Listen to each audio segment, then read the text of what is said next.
2 years ago, we embarked on a journey to rebuild the coral reef that once existed here. And now, after a lot of hard work, this is what it looks like. Life has returned here in full force. Our coral is healthy, it's growing, and crucially, it is now used by a wide diversity of marine life as a home, a grazing area, a cleaning station, a hunting ground, and as a cradle for the next generation. The complexity that has developed here is incredible. It is nature in all its niche expressions, and it is wonderful to see. But we've not just been waiting around watching coral grow. We've been actively expanding our reef to new rubble areas by deploying thousands of new structures, and also experimenting with some exciting new ideas.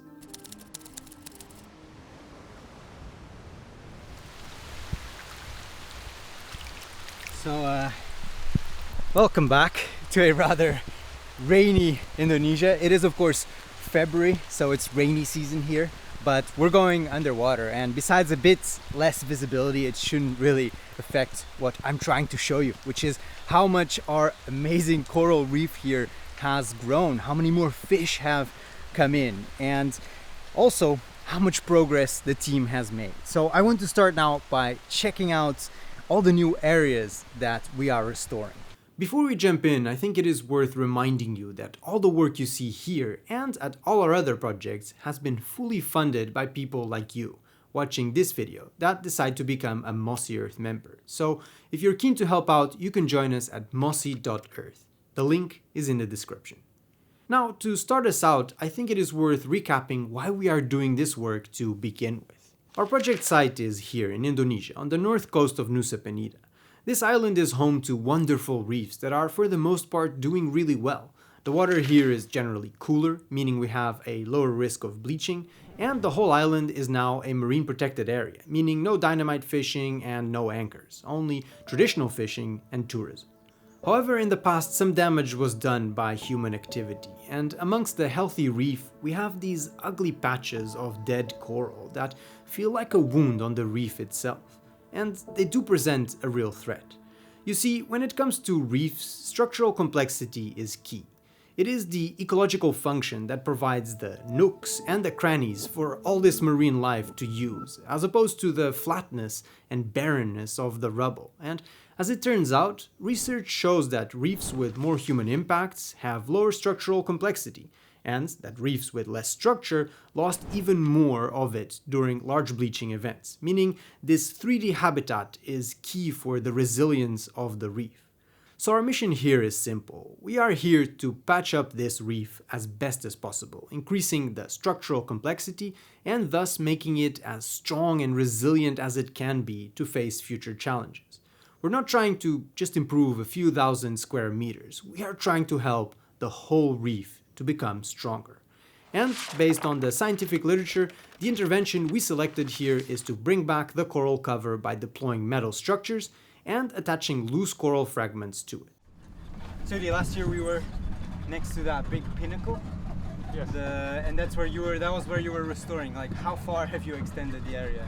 Like From that point on, like From that point we finished, because that is the beginning of area 4, and then now we are already like maybe halfway of area 5. So we're restoring about 300 meters square, more or less. And how many structures is that, more or less?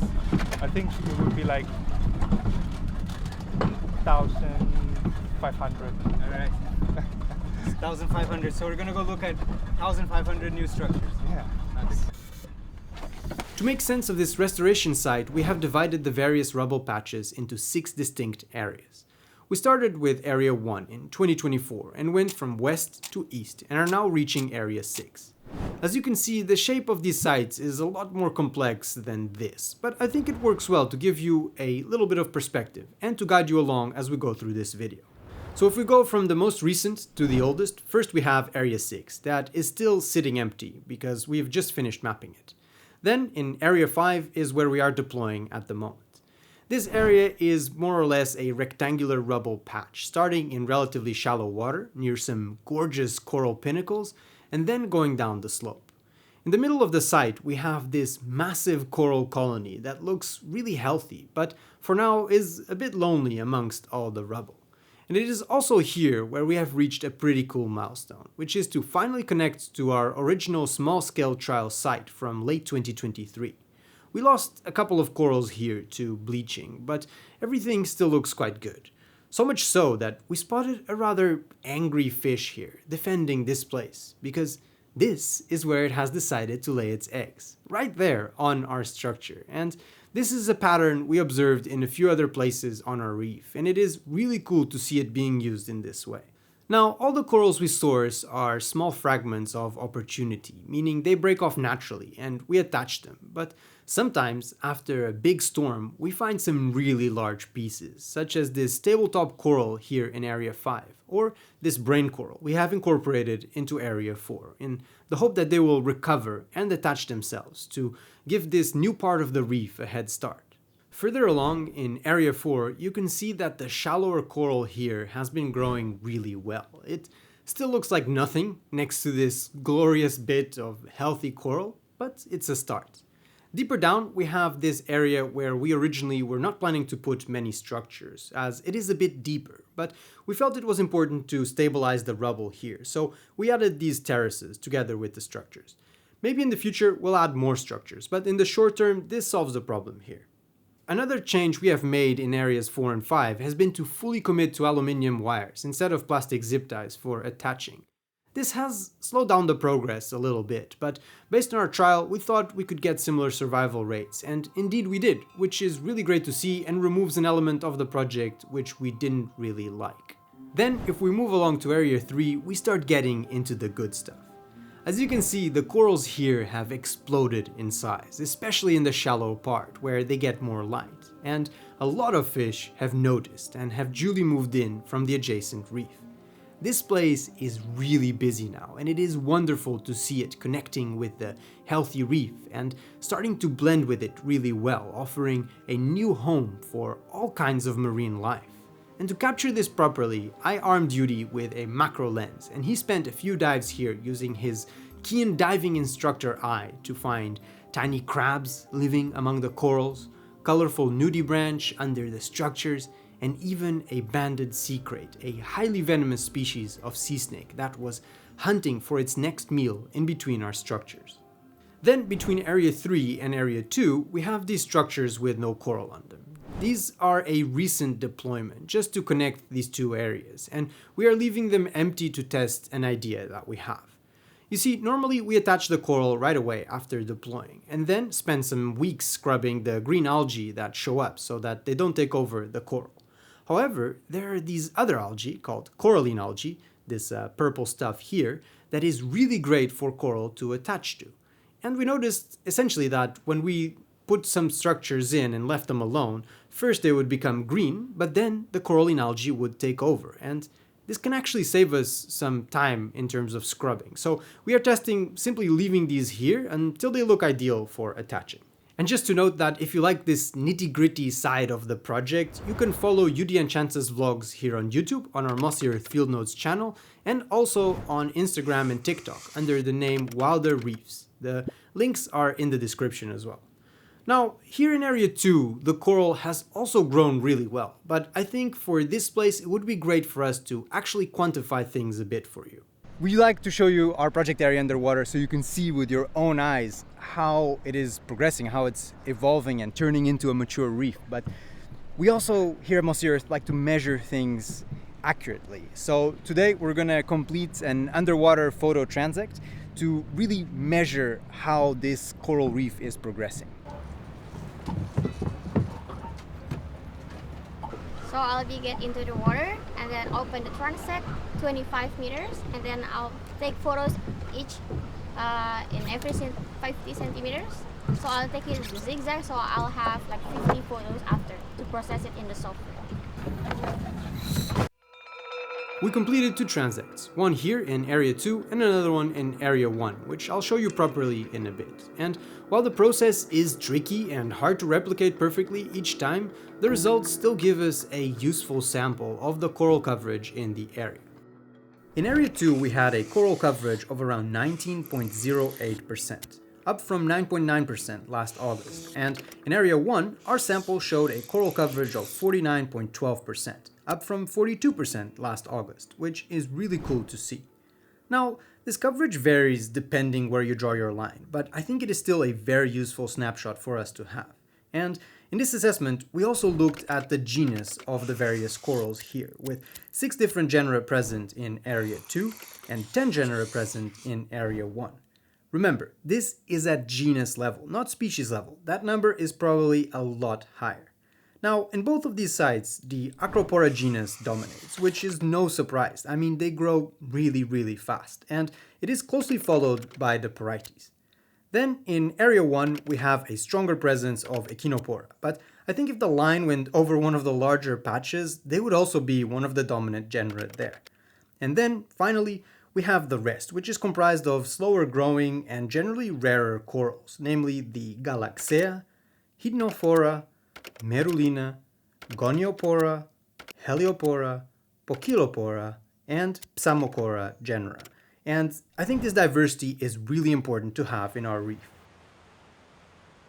So every morning as I'm rigging out the camera, I'm just here kind of giddy with excitement to go and dive our project area for like the 20th time in a row. And you would have thought it would get old at some point, but the truth is, especially Area 1 has just progressed in such a magnificent way that it's really amazing to be down there. And I'm really excited to show that to you. But before we get to that, I'd just like to say that the only reason we can do these projects, we can consistently create these rewilding teams and support them for years and years, is because of our Mossy Earth members. People like you watching this video that make a monthly contribution to our projects. It's really cheap to join, like a Starbucks coffee every month, but it goes a really long way when many of us get together to do these projects. So if you're not yet a member, but you like our projects, then please consider becoming one at mossy.earth. It is truly what makes all of this possible.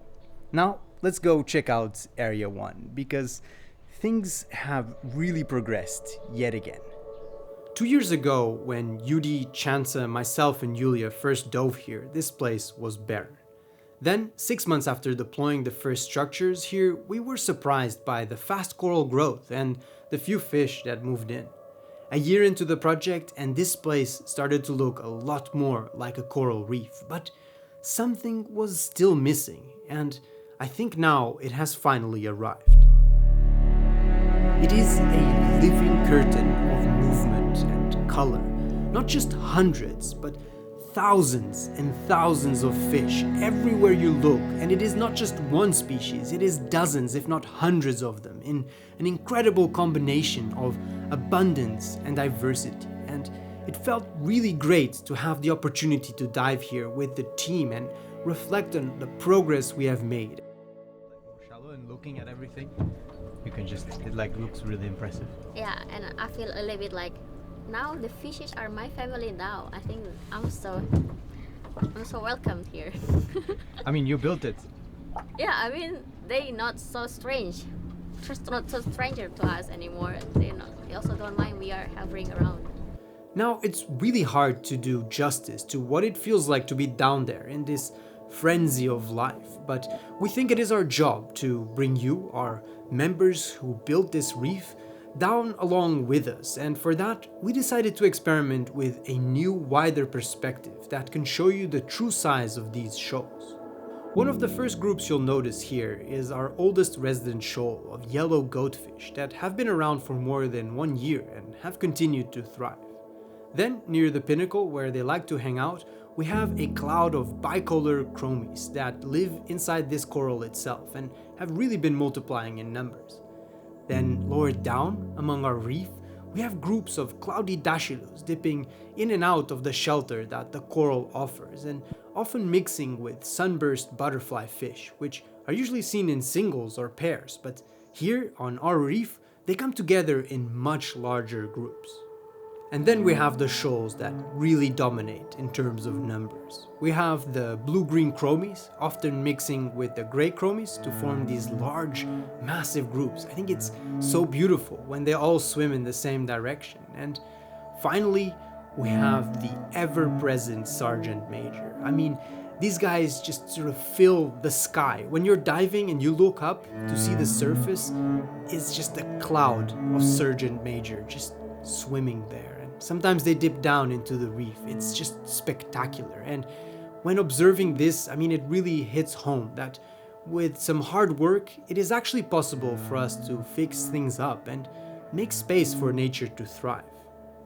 We actually have a lot more to show you because we followed the lives of the fish and other marine life on our reef both during the day and at night, and the results are really interesting. But that's something for the next video, when we will also be deploying a new kind of structure, the reef bells, which will eventually form a new fish village at our project site, which is really exciting. And yeah, I mean, I just want to say a huge thank you to you, to our Mossy Earth members who enable this work. I mean, it's a really big deal, and sometimes, you know, I'm just sitting there like, how is this possible? How is it that we can do this work? It's really incredible. So a big thank you to you. And if you're not yet a member, please consider becoming one at mossy.earth. It's really easy to join, it's cheap, you can cancel anytime, and we put the money towards some amazing projects. And finally, if you're already a member, you can always support this project beyond the budget that we've allocated to it so far